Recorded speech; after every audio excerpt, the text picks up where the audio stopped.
Moving from one place to another is incredibly difficult for anyone, but moving between war-torn Afghanistan to beautiful Perth, that's not just transitioning between cultures, it is transitioning between worlds. I came here as an 11-year-old boy.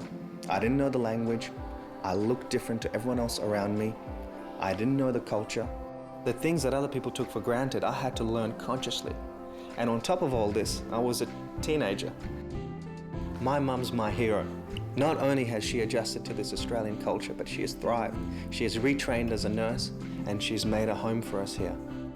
When Akram and his family arrived in Australia, he wasn't very conversant in English, he wasn't particularly motivated to study, but some teachers identified fairly early on that he had talent, that he was intelligent, and they offered to spend some extra time with him, and his response to that was quite remarkable.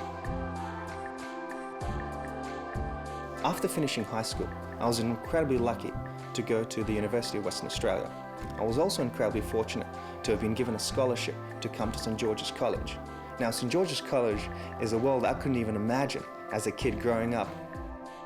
So when Akram started at St George's College, immediately he fully immersed himself in the life of the college, got fully engaged, and the college, with all of its different opportunities, was wonderful for Akram, and equally he was wonderful for the college.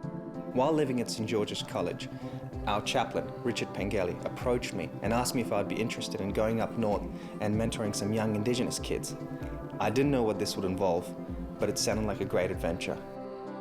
Being in Australia, to him, is a privilege, a great privilege and an opportunity, largely because he's able to do what at one stage he couldn't have possibly dreamed of doing. The camps essentially have two functions. We take university kids up into the bush, show them a new culture and a new landscape.